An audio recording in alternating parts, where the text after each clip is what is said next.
Halo para sahabat yang berbudiman dimanapun kalian berada, bagaimana kabarnya? Sudah lama sekali tidak upload. Terakhir upload bulan lalu dikarenakan admin Execlip tidak punya kuota dan wifi tetangga sebelah sudah lama diganti passwordnya, jadi tidak bisa lagi dijebol. Curhat anjir. Yaudah, tanpa berlama-lama lagi, kali ini saya akan membahas film yang berjudul In the Tall Grass. Film horror science fiction yang menyeramkan namun mengasihkan gitu loh. Kenapa? Karena film ini memusingkan dan menimbulkan banyak pertanyaan di endingnya. Karena dengan IQ kita yang pas-pasan, ternyata cukup sulit memahami alur cerita dan ending film ini. Maka dari itu, tim Execlip yang beranggotakan satu orang sudah melakukan riset dan merangkum alur cerita film ini yang padat, singkat, jelas, dan sedetail mungkin. Maka langsung saja siapkan kopi, buka tutup toples rengginang kalian, nyalakan sebat rokok, jauhkan keramaian, dan satu lagi jangan lupa stop dem-deman sama mantan karena mantan itu menyeramkan. Apa nying? Ya udah, langsung saja, selamat menonton.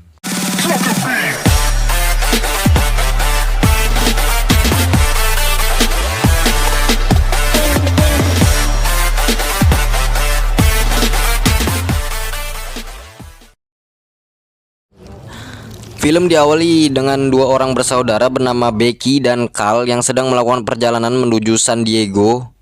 Becky yang sedang hamil merasa mual dan ingin muntah. Akhirnya mereka pun menepikan mobilnya dan berhenti tepat di depan ladang rumput yang tinggi. Tiba-tiba terdengar suara anak kecil yang meminta tolong dari ladang rumput tinggi tersebut. Kemudian mereka pun memutuskan untuk turun dan mencari anak kecil tersebut.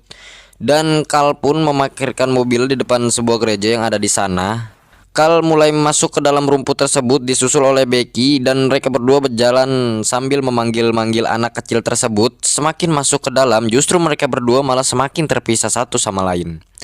Dan namun anehnya suara satu sama lain masih terdengar cukup dekat, tetapi saat saling mencari sangat sulit ditemukan, seperti mencari jarum dalam tumpukan jerami gitu. Mereka berdua memutuskan untuk melompat secara bersamaan agar lokasi satu sama lain diketahui. Ternyata jarak mereka sangat dekat sekali dan mereka pun memutuskan melompat kembali untuk memastikan jarak sekali lagi, dan melompat untuk kedua kalinya mereka tidak bisa melihat satu sama lain.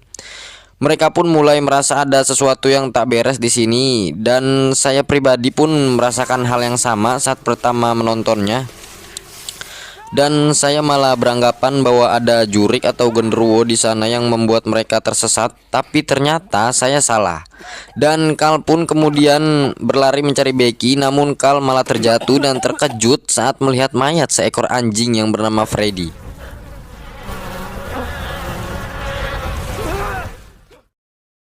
Dan Becky yang juga mencari Carl justru malah bertemu dengan seorang pria yang bernama Ross, yang ternyata adalah ayah dari anak kecil yang mereka cari tersebut. Ross pun mengajak Becky untuk ikut bersamanya.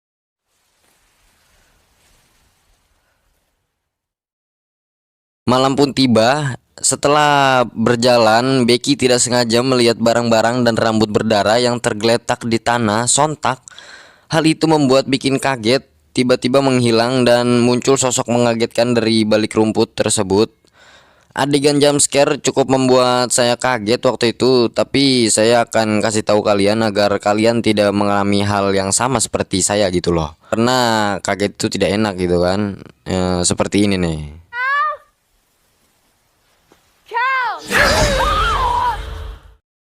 Di saat yang bersamaan, Carl justru menemukan anak kecil tersebut. Anak itu bernama Tobin. Dia bercerita bahwa awalnya mereka tersesat di dalam rumput tersebut karena ada seseorang yang meminta tolong di ladang rumput ini, yang akhirnya membuat Tobin dan keluarganya terpisah dan tersesat sampai saat ini. Dan Tobin pun mengajak Carl untuk melihat sebuah batu besar yang dia temukan. Menurutnya, jika kita menyentuh batu tersebut, maka rumput tinggi yang ada di sana akan memberitahukan segalanya. Dan saat Carl akan menyentuh batunya, tiba-tiba Becky berteriak dan Carl pun langsung berlari mencarinya. Becky!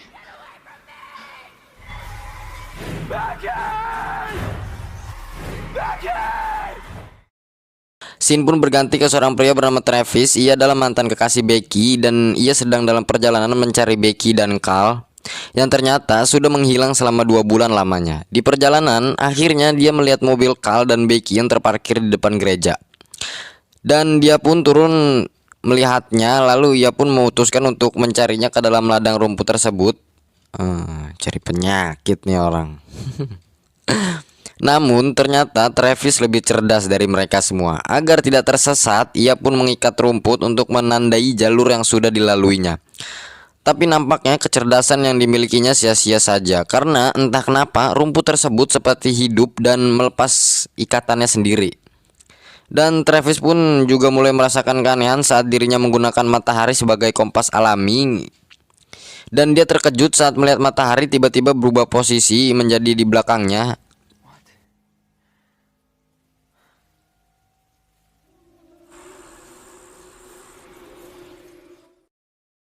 Singkat cerita, malam pun tiba. Tak diduga, Travis bertemu dengan Tobin. Travis pun dibuat terkejut saat Tobin mengatakan bahwa dia mengenal Travis dan sudah bertemu dengannya.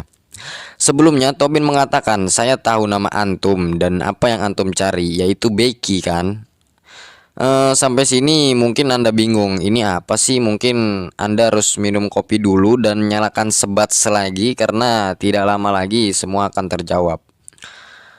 Kemudian Travis meminta Tobin untuk menunjukkan di mana Becky berada. Tobin pun menjawab, "Antum yakin mau lihat Becky?" "Iya Cil, tolong tunjukin di mana Becky. Dia itu mantan pacar saya Cil dan saya masih menyayanginya." Anjing. Dan akhirnya Tobin pun membawa Travis ke tempat di mana Becky berada. Dan terkejutnya Travis saat melihat Becky sudah menjadi mayat yang membusuk. Tobin pun menghilang dari sana dan meninggalkan Travis sendirian.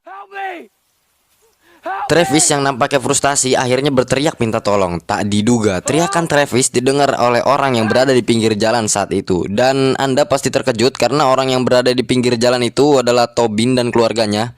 Yang awal-awal mereka terjebak di ladang rumput itu adalah disebabkan oleh teriakan Travis. Dan singkat cerita, sebuah mobil yang ternyata itu adalah Carl dan Becky. Agar kalian tidak semakin pusing dan ruyeng, penjelasannya adalah dari semua kejadian tadi bisa diambil kesimpulan bahwa batu hitam besar yang kita lihat tadi memberikan efek yang menjadikan ladang rumput tinggi tersebut adalah sebuah area di mana terdapat time loop atau lingkaran waktu, atau bahasa sederhananya semacam lorong atau mesin waktu yang membuat siapapun yang masuk ke dalam ladang rumput tersebut akan terjebak dan mengalami perputaran waktu yang memungkinkan kita bisa bertemu dengan orang yang sama tapi dari masa lalu. Sampai sini paham? Sehingga Carl dan Becky yang kita lihat saat ini adalah Carl dan Becky yang sama tapi dari waktu yang berbeda. Satu lagi, siapapun yang menyentuh batu tersebut dia akan punya kemampuan untuk merasakan dan mengetahui apa yang dilihat dan dirasakan rumput tinggi, sehingga memungkinkan orang yang menyentuhnya tahu jalan keluar dari sana. Tapi masalahnya, batu tersebut juga membuat siapapun yang menyentuhnya menjadi kehilangan insting kemanusiaannya dan berhasrat untuk membunuh. Bagaimana? Sungguh fakta yang sangat ngeselin, bukan? Tak disangka akhirnya mereka pun semua bertemu di suatu titik. Ada Carl, Becky, Travis, Tobin, ayahnya Tobin dan ibunya Tobin, yang masing-masing mereka berasal dari waktu yang berbeda. Dengan sengaja ayah Tobin menyentuh batu tersebut sehingga dirinya menjadi jahat. Dari situ dia mulai membunuh semuanya dan hanya menyisakan Travis dan Tobin yang alhamdulillahnya punya kesempatan untuk lari. Travis yang frustasi karena Becky dan calon bayinya sudah meninggal, akhirnya ia nekat menyentuh batu tersebut. Setelah Travis menyentuh batu tersebut, akhirnya dia bisa mengetahui jalan keluar dari sana, tetapi tidak menyebabkan dirinya kehilangan insting kemanusiaannya dan tidak ada penjelasan kenapa ia tidak menjadi jahat. Tapi besar kemungkinan karena Travis merupakan seorang ahli ibadah sehingga pengaruh iblis, jin ifrit, dedemit, setan, pocong jin dan efek negatif dari batu tersebut tidak mampu menguasai Travis. Rencana Travis sekarang adalah dengan mengeluarkan Tobin dari sana dan mengorbankan dirinya sendiri dengan tetap berada di sana agar lingkaran waktu berhenti. Dan Travis pun memberikan sebuah kalung miliknya kepada Tobin sebagai pesan. Pada akhirnya Tobin pun tiba-tiba berada di sebuah ruangan yang ternyata adalah ruangan belakang gereja. Dengan kata lain, Tobin berhasil keluar dari rumput tinggi tersebut. Kemudian Carl dan Becky dari waktu yang berbeda pun muncul. Tobin yang melihat hal tersebut langsung memperingatkan mereka berdua agar jangan masuk ke ladang rumput tersebut. Tobin pun menunjukkan kalung yang diberikan Travis. Dari situ mereka berdua akhirnya percaya kepada anak kecil tersebut. Mereka pun memutuskan untuk membawa Tobin ke kantor polisi agar pihak kepolisian yang mengurusnya. Dan di akhir film Travis terlihat ulung tarik dan kemudian terjengkang sepertinya sudah almarhum, dan rumput di sekelilingnya pun bergerak merunduk dan menutupi Travis. Dan filmnya pun tamat.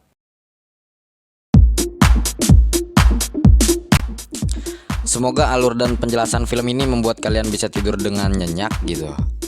Ntar dulu, kalau abis jelasin gini nggak enak banget kalau nggak sebats dulu. Kita sebats dulu.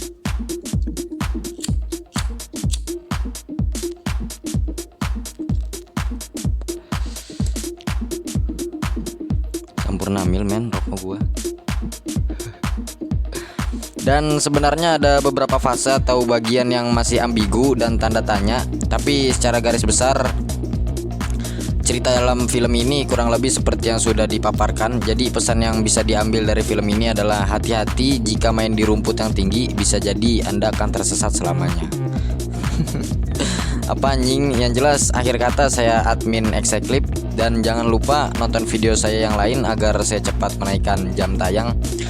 Untuk membeli laptop, karena edit pakai KineMaster itu capek gitu kan, kepala jadi puyeng karena mantengin HP terus berjam-jam. Lain cerita kalau di laptop, jadi curhat kan aku. Jadi segitu aja, salam pengacara, pengangguran banyak acara. See you next time.